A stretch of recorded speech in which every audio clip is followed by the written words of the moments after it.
Please comment করে জানাও। অনেকেই আছে এখানে, প্লিজ ওই ওর লাভলি হেয়ার।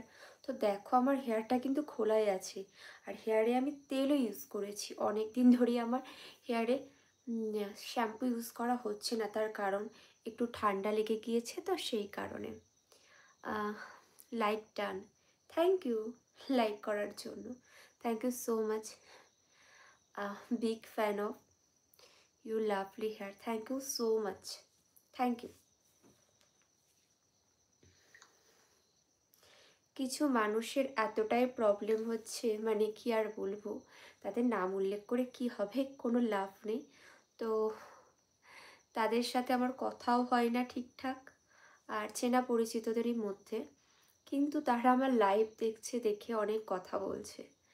তো যাই হোক, ওদের কিসের এত সমস্যা জানি না। হ্যালো, হাই কিছু মানুষ, হ্যালো, হাই সবাইকে।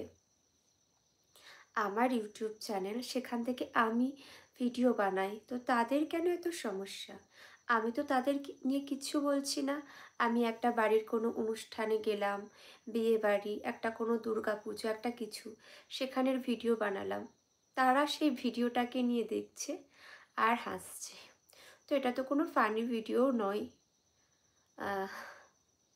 খাওয়া হলো, আর কিছু পরিচিত মানুষজন আছে, মানে যারা এরকম করে, তাদের কথাই বলছি। ধরো ফেসবুকে যত ভালোই ফটো দাও, সেগুলো দেখবে, দেখে লাইক করবে না। তাদের ফটোতে, ভিডিওতে আমি আগে প্রচুর লাইক করতাম, কমেন্ট করতাম, কিন্তু যেখানে দেখলাম আমার একটাতেও লাইক করে না, কমেন্ট করে না, নর্মালি ফটোতে, নিশ্চয় আমার উপর তাদের একটা কিছু একটা আছে, আক্রোশ, জানি না। তো আমিও আস্তে আস্তে তাদের থেকে মুখ ফিরিয়ে নিলাম। এটাই তো ঠিক, তাই না? এটাই করা উচিত। লাইভ করছি, এখন ফ্রি হলাম, সেই জন্য লাইভ করলাম। হ্যালো, আমার চ্যানেল থেকে আমি চেষ্টা করি প্রত্যেক দিন এখন একটা করে অন্তত লাইভ করার। জানি না কতটা করতে পারছি, বাট একটা করে অন্তত চেষ্টা করি। আমার যারা সাবস্ক্রাইবার বন্ধুরা রয়েছে, তাদের সাথে একটু কানেক্ট থাকবার জন্য লাইভ করি, কথা বলি, ভালো লাগে। কি হয়েছে? সেই, হ্যাঁ, হাই হ্যালো। আর যাদের সাথে আমি কথা বলি, তারা ভালো করেই জানে আমি কেমন। Hi hello.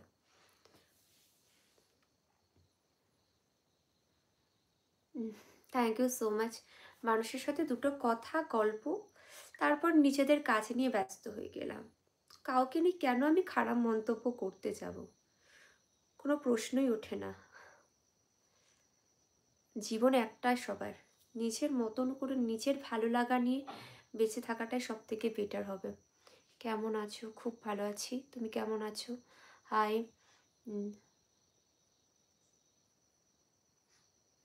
এটা আমার চ্যানেল, আমি অনেক কষ্ট করে এই চ্যানেলটা বানিয়েছি, আর চ্যানেলে যতটা যা গ্রোথ, অনেকটাই কষ্ট করেছি, স্ট্রাগল করেছি, সেই জন্য কিছুটা হলেও এগিয়ে আসতে পেরেছি। অনেকটা, আমি যতটা পেরেছি চেষ্টায়। তো অনেকে সাপোর্ট করেছে, কিন্তু নিজেকে তো হাল ধরে থাকতে হয়েছে। হাল না ধরলে এই যেটুকু জায়গায় আসতে পেরেছি, মানে আমার পড়াশোনা করতে করতে ওটাকে স্টপ করে দিল। এই জায়গাটার উপরে 3-4 মাসের মতন ফোকাস, সেইভাবে তো কন্টেন্ট বানানো হয়নি, কিন্তু আমি কন্টেন্ট বানাবো, ভালো কন্টেন্ট চেষ্টা করব।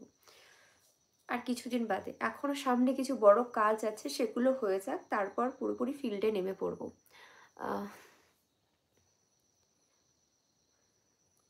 অ্যাকচুয়াল ছেলে হোক মেয়ে হোক, মানুষকে কাজ করতেই হবে, ঠিক আছে? ওই ম্যাডাম চিনতে পারলে? হ্যাঁ, অবশ্যই। আর যে কমেন্ট করেছে এগুলো হাস্যকর লাগছে। Nice looking, thank you so much. Hi hello. যারা ডক্টরের প্রফেশনে রয়েছে, রাত্রেবেলা কোনো হচ্ছে কি রোগীর ক্রিটিক্যাল কন্ডিশন হয়ে গেল, সে ডাক্তার লেডি হোক আর ছেলে হোক, তাকে কিন্তু সেই কাজটা করতে হবে। না, কাজটা করলে কিন্তু মানুষটা রিলিফ পাবে না। তো দৃষ্টিভঙ্গি বদলাও। কেউ হয়তো ভাববে এই রাতে লাইভ করছে, রাতে কেন লাইভ করছি, তার কারণ সারাদিন মানুষের কিছু না কিছু কাজ থাকে, রাতে 3টা মানুষ একটু ফ্রি হয়, তারপর লাইভে আসে। মেরি ক্রিসমাস দিদিভাই, thank you so much, thank you.